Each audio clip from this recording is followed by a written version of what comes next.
सगळ्यात पहिल्यांदा औद्योगिक क्रांती झाली, हां. Industrial revolution. त्यानंतर संगणक क्रांती झाली, त्यानंतर इंटरनेट रिव्होल्युशन आलं. हं. आता येत आहे AI. AI. सगळ्यांना माहिती आहे AI. पण मग प्रत्येक जण AIच्या मागे लागून पण उपयोग होणार नाही. हां. म्हणजे ट्रेंड आहे म्हणून म्हणजे जिकडं हवा आहे तिकडं जर आपण जायला लागलो तर परत तुम्ही तुमची स्वतःची ओळख विसरताय हां. आणि जे मार्केटमध्ये चलते म्हणून तिकडं चालताय.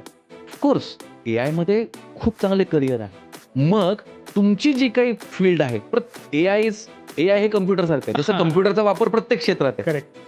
तसं याच्यामध्ये पण AI मध्ये तुमचं जे कुठलं फील्ड आहे त्या फील्डमध्ये त्याचे जे जनरेटिव्ह AIचे टूल्स किंवा एजंटिक AI त्याचा वापर करून तुम्ही तुमचं काम अधिकाधिक चांगलं, ऑटोमॅटिक किंवा सिस्टमॅटिक कसं करू शकाल, हां. हे सगळं तुम्हाला AI शिकवतो. तो AIचा जमाना आहे. असं म्हणतात की AI नोकऱ्या घालवेल, तर नाहीये. जसं कम्प्युटर नोकऱ्या घालवेल म्हणत होते, उलट कम्प्युटर शिकल्यामुळे अनेकांना नोकऱ्या मिळाल्या. मिळाल्या. उलट एक नोकरीचं नवीन दालन खुलं झालं. करेक्ट. तसं AI शिकल्यामुळे AIचा ट्रेंड आहे.